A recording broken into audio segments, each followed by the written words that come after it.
Before we crack open tonight's cursed can of content, I just want to say a big thank you to all our subscribers, and an extra Sinister shout out to the loyal members of the Sinister Elite. You legends help keep the darkness alive.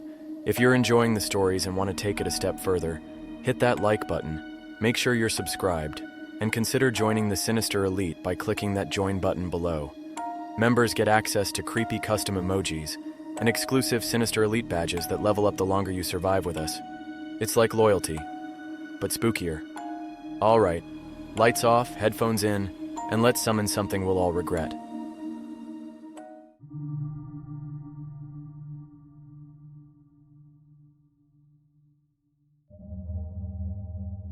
I was supposed to die on Tuesday. Not in a poetic sense, I'm not being dramatic, I mean I was literally supposed to die. Car crash, out of control truck, brakes shot, only it didn't happen. I blinked, and I was standing in front of a bar that doesn't exist on any street map, in a part of town that feels like the end of a nightmare. It was called the Crooked Hour. Neon lights flickered like they were being strangled by power surges. The windows were blacked out with condensation on the inside, and the brick walls looked like they'd been built crooked on purpose, like the whole place was leaning in to listen to you. I wasn't drunk. I wasn't asleep. I was bleeding. My hands were scraped, my shirt torn, bits of glass in my collar. The last thing I remember was the headlights, too fast, too bright, and the scream of tires on wet pavement. Then this place. I didn't walk in. I was already inside. The bar was dim and endless, longer than the building should have allowed. No music, just a quiet hum, like the kind of silence you hear underground. A slow pulse of something old and waiting. The bartender didn't say a word. He looked melted. Not like his face was deformed, but like it was tired of being a face. Too many expressions. Too many deaths. His name tag just said TIM, which was cute. Real funny. I sat down and asked, "Where the hell am I?" He poured me a drink before I finished the sentence. No label on the bottle. The glass was warm. That's when I noticed the rules taped to the register. Yellowed paper and old typewriter ink. Rules for all patrons. You can only stay until your drink is finished. Don't talk about how you got here, or what's waiting outside. Never accept time from another patron. 4. Don't ask who's still human. If the jukebox skips, get ready. Someone's time is up. If you see someone you know, don't acknowledge them. They're already gone. The bartender isn't human. Tip him anyway. When the lights flicker, it's your turn. Don't run. The exit doesn't lead where you think. Choose wisely. The only thing more unsettling than the rules was how normal everyone looked. Maybe a dozen people were scattered across the place. Young, old, business casual, one guy in a tuxedo like he'd died mid-reception. They weren't panicking. They were drinking slowly, like they were all stalling the inevitable, or savoring the last taste of something. I looked at my drink. It smelled like cinnamon, smoke, and gasoline. Tim wiped the counter. His rag sizzled where it touched the wood. "Did I die?" I asked. He didn't answer, but someone 3 stools down did. "You're not dead yet," said a woman in a green coat. Her voice was raspy, like she'd been smoking since the 50s and chewing glass in between. "That's the only way you get in here. You're about to die. You slipped the crack." "What crack?" She laughed. "The crack between moments, between seconds, between the headlights and the scream. Sometimes it's a heartbeat, sometimes it's a sip." She held up her glass half full of something glowing purple. "One sip and you're gone. Or maybe you're already gone. Time's funny in here." The jukebox in the corner clicked. A record started spinning on its own. A soft jazz tune filtered in, muffled, underwater, off-key. Then it skipped. A man in a gray trench coat stood up from his booth. He didn't say goodbye. He just walked toward the back door and vanished into the hallway beyond the bathrooms. I didn't see the door open. He just wasn't there anymore. The lights above the bar dimmed for a second, then came back brighter than before. I asked the woman, "What happens if I finish the drink?" "You go where you were supposed to go," she said. If you were lucky, maybe it was peaceful. If not, she just nodded toward the wall, where a large black stain pulsed like a bruise. There was a mop leaning against the wall nearby. Old, wooden, worn, like it had been used for something way worse than beer spills. The rag at the end of it twitched. I blinked, and it was still again. Is this hell? The woman shrugged. If it is, it's got decent lighting and better drinks than most. I didn't drink mine. Not yet. I kept my hand on the glass, thinking maybe if I never finished it, I could stay here forever. Limbo in a lowball tumbler. That's when I heard it. Someone calling my name from the hallway near the bathrooms. A voice I hadn't heard in years. My brother. Dead 5 years now. He called again. Jack, come on, man. You have to go now. Everyone in the bar turned to look at me. The lights flickered. My glass was almost empty. Jack, come on, man. You have to go now. It was my brother's voice, no question. Same rasp, same nervous laugh at the end of my name. I hadn't heard it since the coroner zipped up the bag. The hallway near the bathrooms yawned open like a mouth. The sound came from inside. Every instinct told me to run toward it. But the flickering light said otherwise. Rule number 7. When the lights flicker, it's your turn. Don't run. And this place hadn't lied to me yet. The woman in the green coat took one long sip from her purple drink. Don't do it. But that's my brother, I said. He died 5 years ago. She nodded. And he stayed dead. You open that door, you might not. The hallway pulsed again. Not visually, emotionally, like gravity tugged at my heart. The smell of hospital bed sheets and rubber gloves wafted out. That antiseptic guilt you never forget. Then I heard it again. My brother laughing. Just a short bark of it. Just enough to twist the knife. I stood up. The glass on the bar rattled. You're new here, she said. I get it. You think maybe this is some kind of test. Maybe you get out if you prove your heart's pure. If you go toward the light. I don't care about purity, I said, my throat dry. I never got to say goodbye. A beat passed. Then she looked down at her glass. I didn't either. I froze. She didn't elaborate.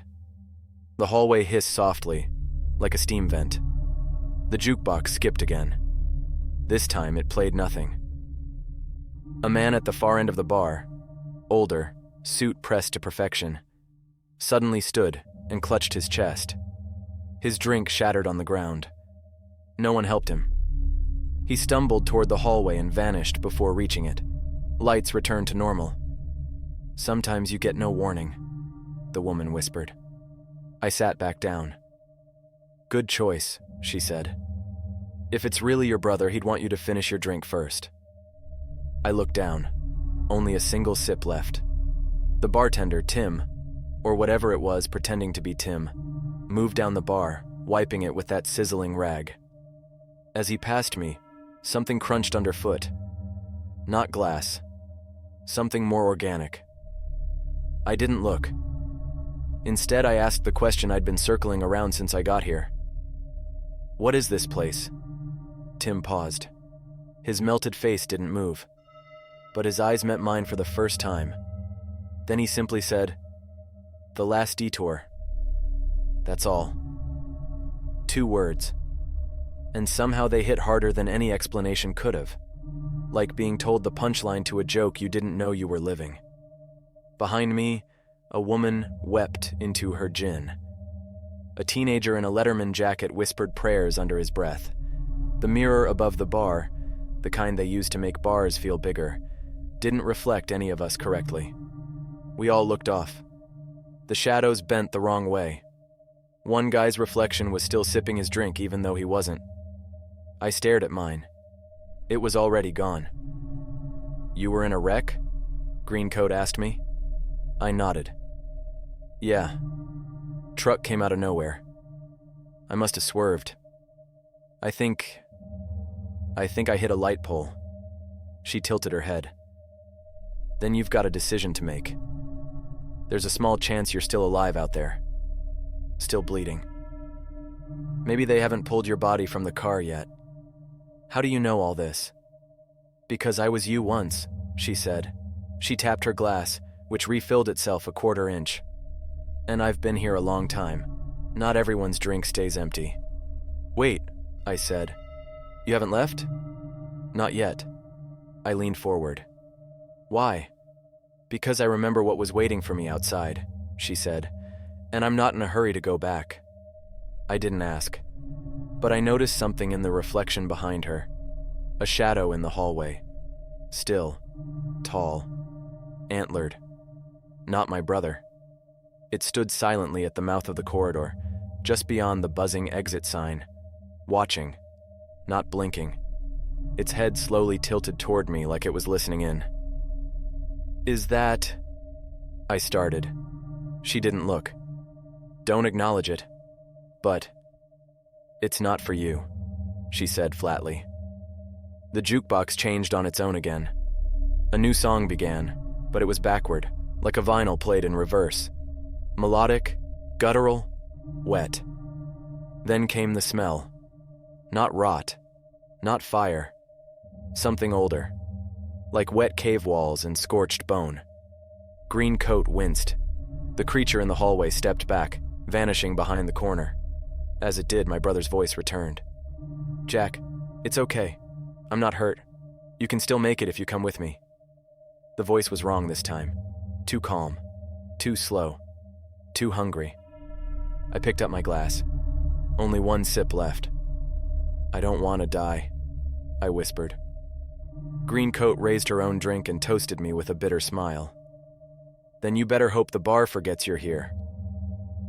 I held the glass like it was a grenade. Last sip, one drink away from... something. Outside the crooked hour, time had probably stopped. Somewhere my body might be slumped over a steering wheel, blood trickling onto the horn. Or maybe they'd already zipped me up. Either way, I was in the crack between seconds, and someone was trying to lure me out. My brother called again, his voice syrup-thick with fake comfort. Just one step, Jack. You don't belong there. Come on. I didn't move. I looked to Greencoat, she was gone. Her bar stool sat empty, a single playing card tucked under the glass she'd left behind. The Hanged Man, face down, burned around the edges. I turned back to the hallway and there he was. A man, or something wearing the shape of one. Black suit, red tie, pale skin like unwashed porcelain, but no shadow. Not from the jukebox light, not from the buzzing bar bulbs overhead. I couldn't see his face clearly. My eyes kept sliding off it like oil on glass. You've waited long enough, he said, voice like a smile dipped in venom. Time's up, Jack. You've had your detour. Now finish your drink and follow me. He reached out a hand. His fingers were too long, joints in the wrong places. One ring, dull and gray, glowed faintly with pulsing red veins. My throat went dry. He wasn't the bartender. He wasn't my brother. He wasn't even pretending anymore. I looked back at Tim, still polishing the bar like he didn't notice anything. But when I caught his eye, he gave me the tiniest shake of the head. Don't go. The man in the red tie took another step forward. His shoes didn't make a sound. No squeak, no scuff. Just absence of noise. And every patron in the bar suddenly sat up straighter, like animals sensing a predator. You're the one who decides, Jack, the man said. You're already dead. You just haven't accepted it yet. He gestured to the glass in my hand. Or maybe you're alive, but not for long. Go ahead. One last drink, and I'll show you what comes next. I looked around the bar. The jukebox clicked again. This time, a distorted lullaby started to play. Software childlike. Horrifying. Then the lights flickered, and rule number 7 echoed in my mind. When the lights flicker, it's your turn. Don't run. I'm not ready, I said. His grin widened. I still couldn't see it, but he stepped closer. The bar dimmed. The reflection in the mirror behind him didn't show his face, Just an open door, a corridor of teeth, something waiting with arms too long and eyes too many. I clutched my glass and stood. He extended his hand again. I hurled the drink at his face. The moment the glass shattered, the bar exploded in light. A shriek, inhuman, wet, like metal grinding on bone, echoed through the room. The man staggered backward, steam rising from his skin. His smile burned off. I ran, not out the front door, not down the hallway, but toward the back, past the booths, the bathrooms, the crooked coat rack.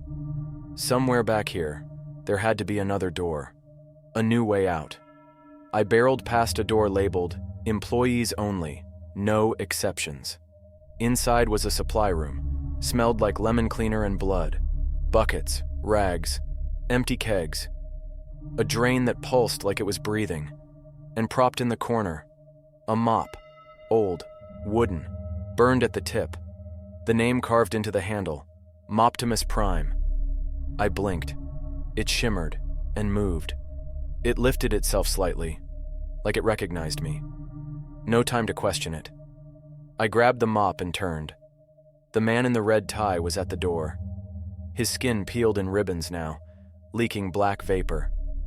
"You can't run," he whispered. "You don't get to cheat the system. That bar bought you time, Jack, but you drank it all." He lunged. I swung the mop.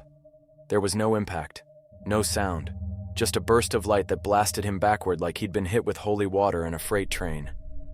The hallway behind him curled, literally curled, like it was folding in on itself. Screams echoed from every angle, voices I recognized and didn't, all whispering one word: "Run." I bolted. Back through the bar. Patrons stared as I passed. Not angry, not shocked, almost hopeful. Like maybe I was doing something they hadn't dared. The man in the red tie was gone, but his scent lingered, burnt sugar and wet concrete. I reached the front door, still closed, still fogged over. Tim was standing there now. He finally spoke again. "Choose carefully." I looked behind me. The hallway was gone, just a wall now. I looked at the door, and I knew. The exit didn't lead where I thought. I took a breath and stepped through. I stepped through the door expecting pavement, flashing lights, maybe the broken wreck of my car. Instead, I got silence, and a sky that didn't belong to Earth. No stars, no clouds, just a ceiling of black water suspended above me like an upside-down ocean, rippling with unseen currents. Something moved in it, slow, deliberate, massive. The ground beneath my feet wasn't concrete. It felt like sponge, like standing on the back of something breathing. And the bar? Gone. The crooked hour had vanished behind me. No door, no building, just a wide-open nothing lit by that wrong sky. I looked around and saw I wasn't alone. Shapes in the distance. People, I think, all walking in slow motion, each in different directions, like they didn't know where to go. One of them walked past me without acknowledging I existed. No footprints, no eyes, just a trail of ash where their feet touched the ground. "Where am I?" I whispered to no one. "You're in the in-between," said a voice behind me. I spun, already ready to run, but it was only her. Green coat. Somehow, impossibly, she stood there in the knot space, hands in her pockets, hair drifting upward like it was underwater. "You left the bar," she said. "That's rare. I thought I was dead." "You still might be," she said, walking a slow circle around me. "But not quite yet. This place, it's where the rules don't hold." I thought that was the bar. She shook her head. "The bar's where the rules are written. This place is where they break." In the distance, a man screamed. We turned. A figure was running full speed across the spongy floor, stumbling, gasping. Something chased him. I only caught its shadow. It had wings, and too many legs. Then the man vanished into mist. The shadow kept running anyway. I swallowed hard. "What was that?" "The consequences," she said softly. She looked at my hand. I was still holding the mop. "Moptimus," she whispered. "Good. You might stand a chance." I stared at her. "Okay, you seem to know a hell of a lot more than you let on. So start talking. What is this place? What are the rules? And who the hell was the guy in the red tie?" She didn't answer right away. She knelt and touched the ground. It pulsed. "Every near death," she said slowly, "makes a crack in the fabric. A tiny sliver between life and death. If you're lucky, or cursed, you fall into that crack instead of dying right away. And the bar's in that crack?" She nodded. "It was built there, to slow the process, give people a chance to settle their souls. Some choose peace, some choose to fight, some..." She looked up. Her eyes glowed faintly silver. "Some make deals." "Like with Red Tie?" I asked. "That wasn't his name," she muttered. "That thing doesn't have one anymore. But yeah, he's one of the collectors, agents of the final breath. They wait around the cracks, trying to claim souls before they're ready." "Why me? Why anyone?" She shrugged. "Wrong time, wrong place, or maybe the right one. Hell if I know." I looked around. The walkers were still drifting. One woman walked into a wall of nothing and vanished. "Is there a way out?" I asked. "There's always a way out, but not always forward." I turned to face her. "I want to live." "Then you'll need to go deeper." "That sounds like the opposite of helpful." She gave a dry laugh. "Welcome to limbo, sweetheart." She reached into her coat and handed me a coin. It was warm, etched with a symbol I couldn't recognize. Something circular, with spikes.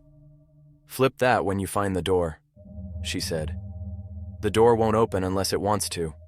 The coin's not for that." "Then what's it for?" She didn't answer. Instead, she pointed behind me.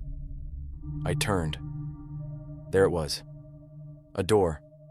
Standing alone in the void, upright, no frame, no walls. The word exit painted in dripping red letters across it. "Is that?" She nodded. "Your way forward. But the bar's still watching. If you cheat, it'll know." "Cheat?" "Leave before you're ready. Or try to take someone with you who doesn't belong." I took a slow step toward it. The mop in my hand shivered. "I don't even know how I got here," I said. "You're bleeding out in a car," she said. "Paramedics are minutes away. The bar gave you this pocket of time to choose. If you walk through that door now, you might wake up in the wreck. And if I don't?" She looked at me. No humor now. "Then someone else might take your place." I stopped. "Wait, what?" But she was already gone. No puff of smoke, no dramatic exit. Just gone. I stood there in the not place, staring at a door that didn't belong in any dimension. Behind me I heard footsteps, the click of dress shoes, then the hiss of a voice that had no lungs. "Time's still ticking, Jack. You can't run forever." "Time's still ticking, Jack." The voice was behind me, velvet and wrought. I turned slowly. Red Tie. His skin was back mostly, sewn on like a patchwork quilt.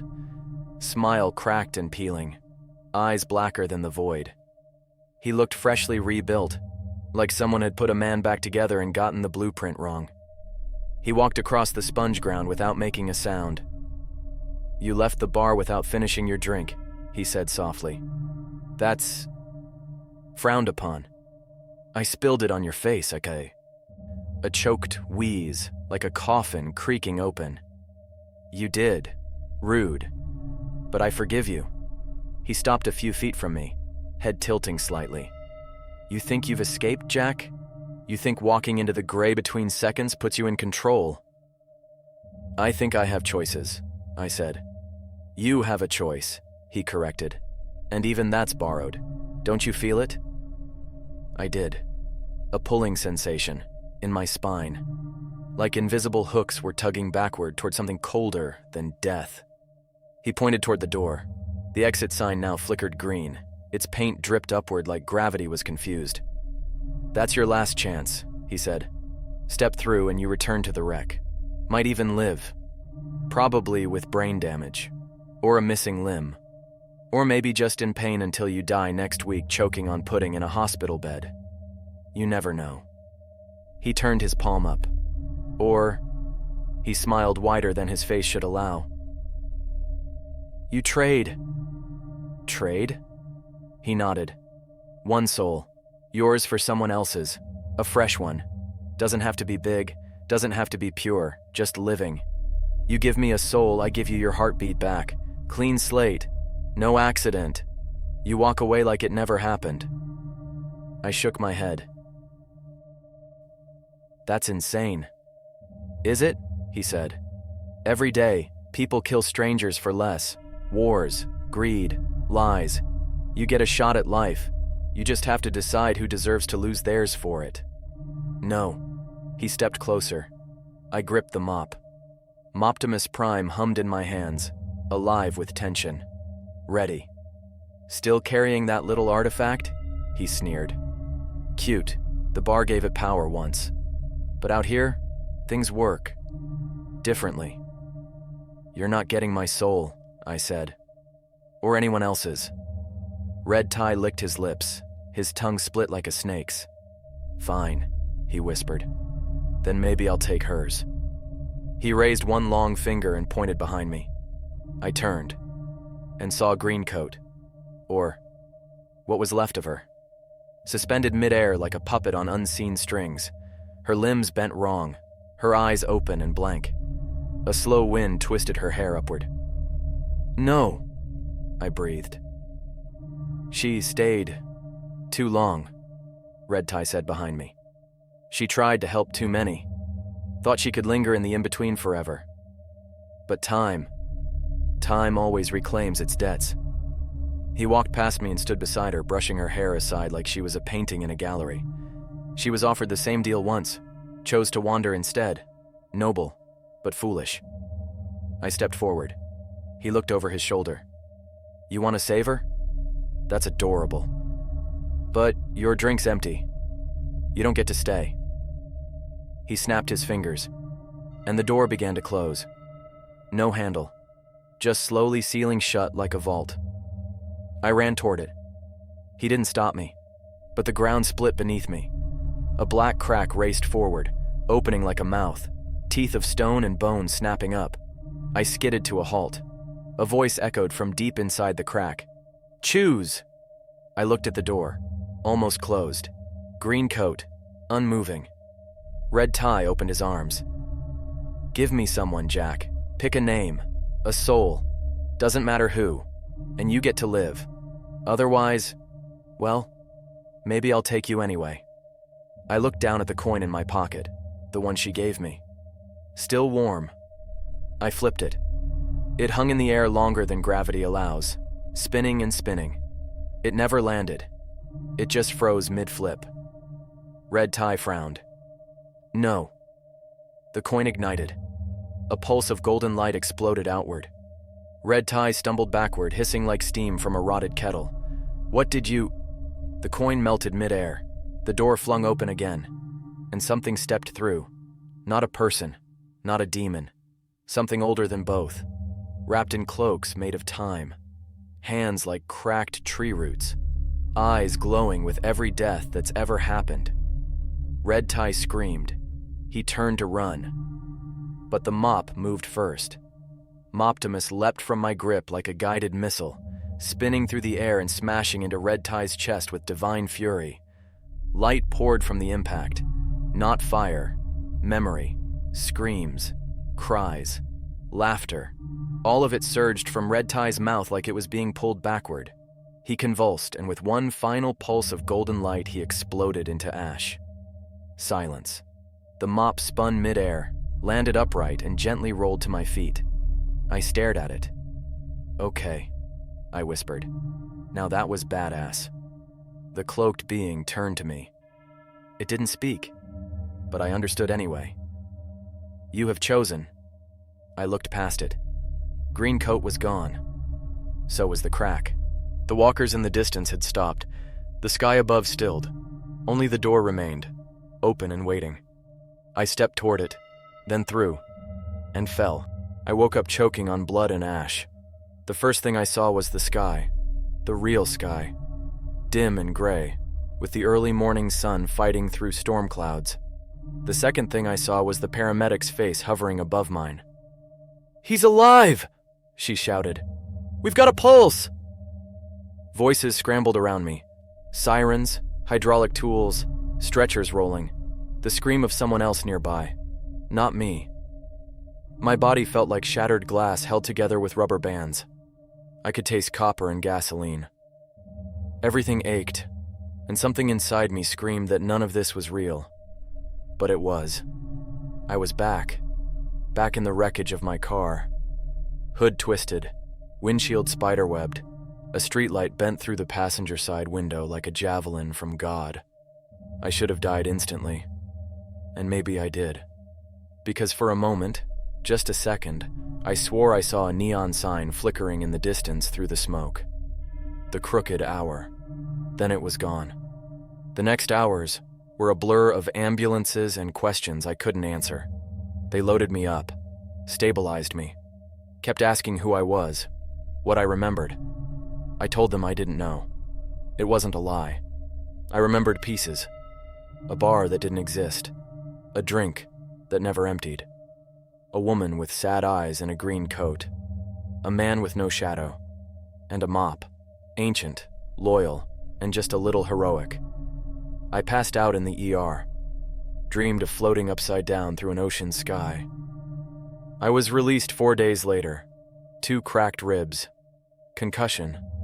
Dislocated shoulder. Deep bruising down my spine. But no internal bleeding. No permanent damage. They called it a miracle. I didn't correct them. I went home to an apartment that felt too bright, too clean. The hallway smelled like cleaning fluid and overcooked eggs.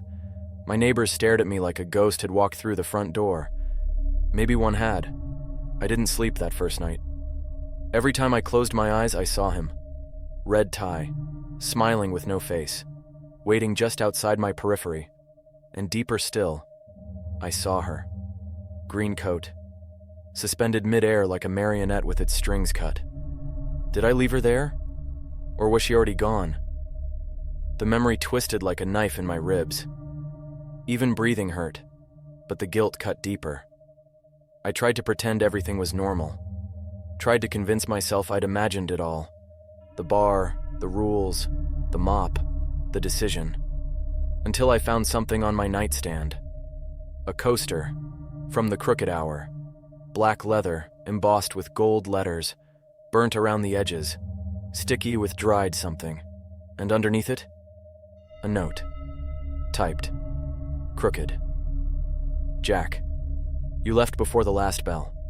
That's cheating. We'll be seeing you again. Tim P.S. You still owe a tip. I threw the note in the trash, burned the coaster. Didn't matter. The next night I heard the jukebox again. Not in the distance, not in a dream, in my hallway.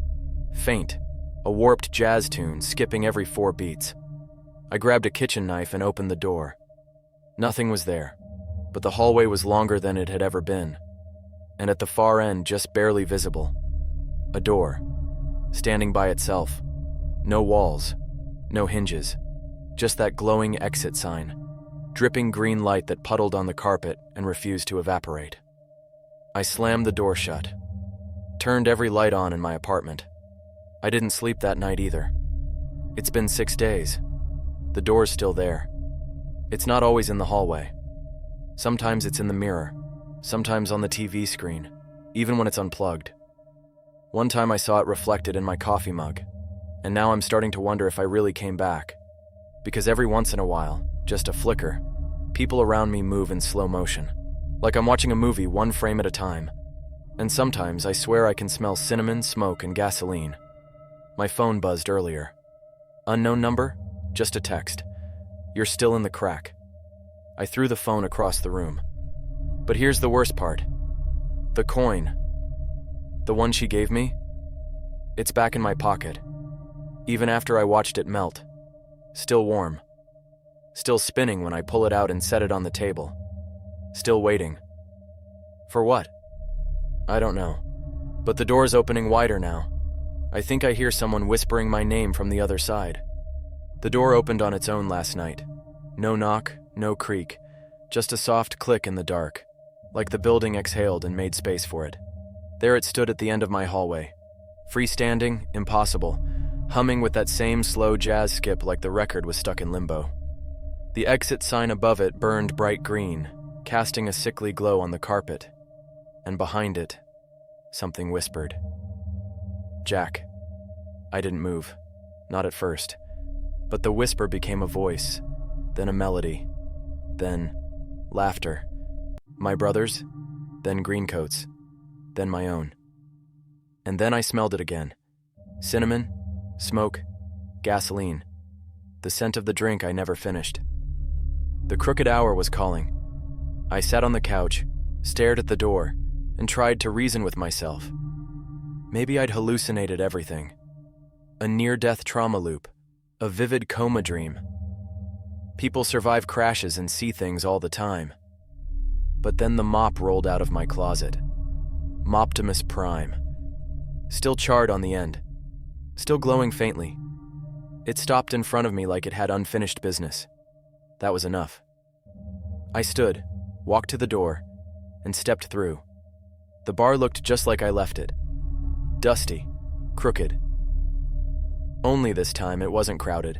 Just a few regulars scattered in the gloom, sipping their eternal drinks, heads low. The jukebox played something slow and weeping. A trumpet cried through the fog. Tim stood behind the bar, still melted, still expressionless. You came back, he said without surprise. I didn't think I had a choice, I replied. You never did. I looked around. The booths were warped. The mirror behind the bar had a new crack running across it, shaped like a heartbeat line, a bad one, and taped to the cash register. The rules. But some had changed. Rules for all patrons, updated. You may only return once. The mop does not count as a soul. You still owe a tip. If you hear yourself speak before you do, leave. Time is now watching. Don't sit at the broken stool. Finish what you started. There was a drink already waiting at my usual seat. Same glass, same scent. Tim nodded at it. You spilled the last one. I remember. I sat down slowly. Moptimus leaned against the bar beside me, pulsing faintly. Tim poured something into the glass from a black bottle with no label. It fizzed, then went still. I stared into it. My reflection blinked twice, even though I hadn't. Tim said nothing. No one moved. The jukebox hissed. Then, Greencoat's voice, behind me. Careful, Jack. You don't want to finish that. I turned. She was standing near the coat rack. Pale, faded, a little more see-through than she used to be, but her eyes still burned that same calm silver. I thought you were gone, I said. I was. Almost. Why are you here? To remind you of the last rule, she said. Finish what you started. I didn't start anything. She smiled sadly. You came back, Jack. That is starting something. I looked down at the drink again. Still full. Still waiting. What happens if I finish it? That depends, Tim said behind me. On what? On whether you believe you ever left. I froze. The jukebox skipped. Twice. Every patron in the bar turned to look at me. You think you made it out? Greencoat said. You think that world, the hospital, the apartment, the door in your hallway was real? I lived it, I whispered. No, she said. You imagined it.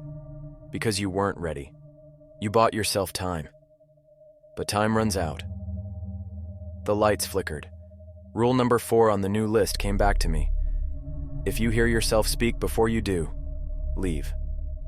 And then I heard it. From the jukebox. My voice. Speaking the words I hadn't said yet. It's just one sip. Goosebumps bloomed across my neck. The bar began to vibrate. low and deep. Something massive was waking below the floorboards. Tim reached under the bar and set a tip jar in front of me. Empty. Only one way out, he said. Same as always. Greencoat looked at me. You don't have to finish it. You can let go. What happens if I do? You stop running. I looked at the mop. Moptimus glowed a soft, warm gold now. Waiting. Loyal. I reached into my pocket. The coin was still there. Warm as ever. I placed it in the tip jar. It vanished instantly. The room stilled. The jukebox clicked. Silence. I lifted the glass, smelled the smoke and gasoline, and I drank. Everything went black. Then light. Then warmth. I woke up in a hospital bed. Real this time. Machines beeping, nurses moving. A doctor saying I'd been in a medically induced coma for 7 days. The crash had been bad, but I'd stabilized. No brain damage, minor scarring. They called it a miracle. But I knew better, because taped to the IV pole was a note. Typed, crooked. Tabs paid, tip received. You won your second round. Tim, P.S. Don't come back.